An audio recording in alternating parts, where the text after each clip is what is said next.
Hello again, YouTube. I'm going to talk about something many of today's youths are beginning to embrace, and it's the concept known as veganism, which of course isn't anything new. It's a concept that has been around for thousands of years, tracing back to 500 BCE, when the Greek philosopher and mathematician Pythagoras promoted compassion amongst all species. Around the same time, Gautama, better known as Buddha, was discussing vegetarian diets with his followers. In this video, I'm going to talk about different reasons as to why people choose the vegan lifestyle and why some of those reasons don't make any sense. I believe there are only two good reasons to avoid eating meat, but they don't really justify the idea of not eating any meat at all. However, in this video, I'll give a comprehensive review of the vegan ideology in a secular worldview as well as in a Christian worldview. In some cases, I'll provide scripture along with the science that backs it up. If there's one thing you ought to know about me, it's that I do not separate science from God, but rather I see science as being the logic God used behind his creation. The conclusion I come to will be balanced. There will be a compromise between those who think it's okay to eat all animals and those who think it's wrong to eat any kind of animal. The solution presented by the Bible always seemed to be balanced, and science only confirms the logic behind it. So let's start with the Bible. A lot of people might not know this, but Adam and Eve in the Garden of Eden most likely started off as vegans and later became meat eaters. God had specified fruit and vegetables as being for meat. And I quote, "I have given you every herb bearing seed, and every tree yielding seed. To you it shall be meat. I also give every green herb for meat to every beast of the earth, and to every fowl of the air, and to everything that creepeth upon the earth." So basically at this time, every animal only ate from plants and trees. However, this all changed after mankind had fallen from God's grace, and the world became one of a sinful nature. We can tell that Adam and Eve probably ate meat after they had fallen from God's grace, as it was noted that Abel, the son of Adam and Eve, had brought the best of his flock as a sacrifice to God. Abel being a sheep herder, they had probably already gotten used to eating animal meat by this time. Later, God told Noah, quote, "And the fear of you and the dread of you shall be on every beast of the earth, on every bird of the air, and all that moveth upon the earth, and all the fish of the sea. They are given into your hand. Every moving thing that lives shall be food to you. I have given you all things, even as the green herbs." Genesis 9:1-3. However, before I get into talking more about the Bible, I think it's a fair time to talk more about secular, meaning without God, reasons as to why you shouldn't feel bad about eating meat. However, some of the most crucial reasons as to why you shouldn't feel bad about eating meat are given using the Bible, along with science-based findings. So just know that some of the other secular arguments I give are presented along with the Bible verses later on in this video. Okay, so even if you didn't believe in a God, you can't deny the fact that it is in our genetic code, DNA, and biology for us to crave and eat meat, which was dictated by nature. I mean, we have two sharp canine teeth and can consume meat for a reason. Not even the lions think twice before it eats its prey. I know what you're thinking. You're thinking, Jacob, lions don't have a conscience to think or to empathize. However, our own capacity to be conscious and to empathize isn't worth anything apart from what we think it's worth individually speaking. This means that people can place different values on their ability to be conscious or to empathize. Our ability to think is just a result of chemical reactions, molecules in motion, and evolution after all. The chemical reactions that take place in our brain and the sensations that we feel that goes on in our heads are said to be highly illusory, meaning imaginary. If our thoughts are nothing more than an evolutionary product of chemical reactions, how do we even begin to place value on it? Without an objective foundation for our viewpoint of right and wrong, what makes our beliefs any better than anyone else's? This being said, in a godless worldview, in a worldview without God, our ability to be conscious has no real extrinsic value now that we have the capacity to reason beyond our natural instincts. In the context of the universe, if we assume that there isn't a God, there is no real purpose to life. All of the actions we take today will one day be erased. In fact, it will one day be as if none of us had ever existed. This is because scientists believe that the entire universe will one day either collapse upon itself or tear apart. Some people might see this as an incentive to live however they want without any real sense of moral obligation to anyone else, nevertheless to other animals. If they die now, what difference does it make? We will all die sooner or later, right? It's actually a very scary worldview which many people take, called nihilism. It's actually a very logical worldview if you don't think there's any real purpose to our existence and that everything just popped out of random nothingness. So I guess people can live in their imaginary world of beliefs. But in the end, it is all without a purpose. We are building a beautiful bridge to nowhere. One rule I keep in mind is that if it's a belief system that contradicts nature and science, then it shouldn't be held with any credibility. And that is exactly the type of belief system that most vegans take.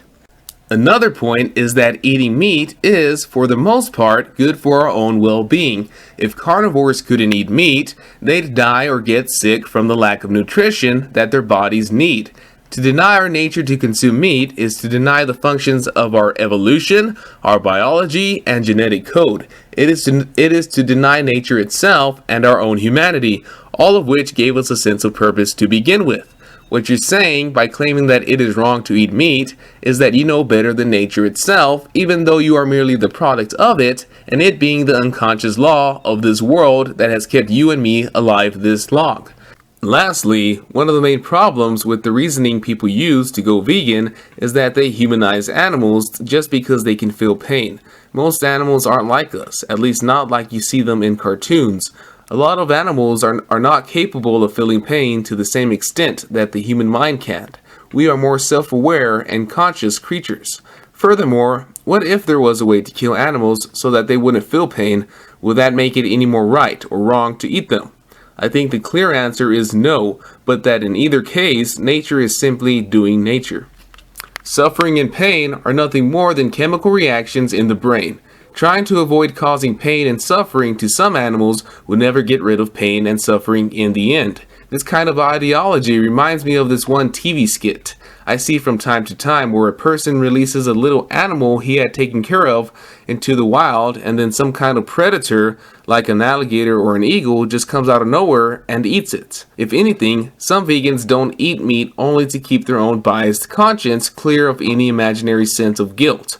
But in reality, there is no reason to feel bad. It's all part of nature and our biology. Like the lyrics from the Lion King song, it's the circle of life. Moving on with what the Bible has to say, when God chose his people who were to be holy and separate from the world, he gave them the laws concerning what animal meat you can eat. He gave these laws to Moses, and I for one don't believe that God gave these laws without a purpose, without a perfectly logical reason. God merely doesn't tell people the reason behind his actions because he wants to test their faith and whether they'll trust his judgment, which in the end is what's best for all of us. So let me just read this piece of scripture. The Lord spoke to Moses and to Aaron, saying to them, "Speak to the sons of Israel, saying, These are the creatures which you may eat from all the animals that are on the earth. Whatever divideth the hoof, thus make split hoofs, and chews the cud, among these animals you may eat." So basically, you can eat animals like cows and lambs. Nevertheless, you are not to eat of the camel, the shafan, or the rabbit, for though these creatures chew the cud being grass, these animals do not have a divided hoof. It is unclean to you. You shall not eat the pig, for though it divides the hoof, it does not chew the grass. It is unclean to you. You shall not eat of their flesh, nor touch their carcasses. These you may eat, whatever is in the water, all that have fins and scales. Those in the seas or in the rivers you may eat. This is basically God saying that you can eat all the fish that have fins and scales. But whatever is in the sea and in the rivers that do not have fins and scales, among all the swarming life of the water, they are detestable things to you. So you can't eat animals like catfish, clams, dolphins, or whales. And they shall be abhorrent to you. You may not eat of their flesh, and their carcass shall be detested. So here you have God telling you, you can't eat the animals that which, if you live in America, you don't eat these animals anyway. These are the birds that are not to be eaten. the eagle, the vulture, the buzzard, the kite, and the falcon of their kind. Every raven, ostrich, owl, seagull, and hawk of their kind ye shall not eat. Neither the pelican, the carrion vulture, the stork, the heron, and the hoopoe, and the bat of their kind. And yeah, the animals God talked about here have scientifically been diagnosed as being unhealthy. They are usually high on fats like catfish or whale. Have you guys ever heard of the heart disease caused by the consumption of whale meat in Japan? At one time, I think that was a big problem over there. There are also a number of heart risks that are posed by eating other seafoods like clams. I personally believe that a lot of these animals have their individual purposes, which is why I believe God banned the consumption of these kinds of animals. For example, shrimp, catfish, crabs, and other bottom dwellers pretty much filter the oceans. They eat all the junk in the ocean like the world's trash disposers. Other animals like camels and pigs are also high on fat. The Japanese also have a problem eating way too much camel hump noodle. However, the pig is the worst because they don't even sweat out the waste they eat. They just foam out, the waste from their bodies just foams out from the bottom of their feet. It comes out like some gooey, foamy stuff. Other animals like dolphins, apes, horses, dogs, lions, and owls we don't eat because they display high levels of intelligence and self-awareness. This is the scientific reason as to why we shouldn't eat these smart animals. We just reasonably and consciously know that it is bad to eat these animals after studying how brilliant they really are. I believe there is no coincidence here as to why God said that we shouldn't eat these animals. This is, of course, if you believe there is a God and thus an eternal purpose and an eternal effect of our actions. But the most precious animals to us should be the ones that we can eat thanks to God's glory. They are clean. They don't have our level of self-awareness. These are the fish, chickens, cows, lambs, etc. that were specifically made for human consumption. We shouldn't abuse our privileges and disrespect God's creation by abusing them the way we have been. It's just terrible how the agriculture industry has been treating these animals. They deserve to live a natural life in their natural habitat. So let's look at the real culprit here. The real culprit is greed, and God had never anything good to say about greed. Greed is sin, and it does nothing but corrupt God's creation. I don't blame people for not wanting to eat meat because of how these animals have been treated. It is detestable. I think it's actually a noble cause, but to stop from eating meat altogether wouldn't exactly be the solution. I'm actually more afraid of the type of crap and medicine they use to keep these animals alive as they grow in these disgusting infested places. However, nevertheless, meat has certain nutritional value that is crucial for our health. I think the solution to this problem is to eat less meat. We shouldn't overeat and be glutinous, which is a sin according to the Bible. If we are unable to control our eating habits, we are probably also unable to control other habits as well, such as those of the mind, like lust, covetousness, anger, and also unable to control our mouths from gossip or strife.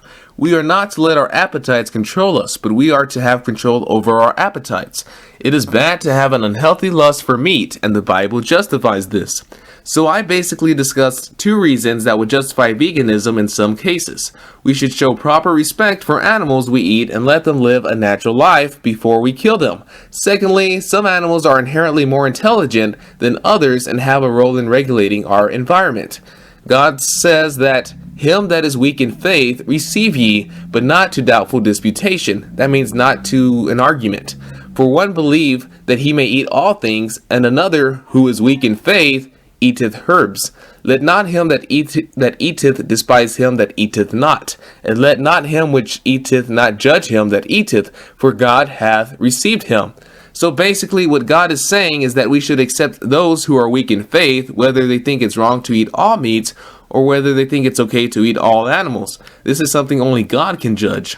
This is talking about people who are generally new to the faith and have trouble putting their complete faith in God as to his decisions for making the world the way it is and creating nature the way it is. God still loves them very much and is working to build their faith. Anyways, if you don't want to eat meat, then I respect your decision to do so. However, I hope this video at least gives you some logical reason to not eat meat instead of it being based on mere whim or mysticism. Lastly, make sure that you are eating a proper vegan diet to make up for all the nutritional value that meat gives to your body. Anyways, thanks for watching, and talk to you guys next time.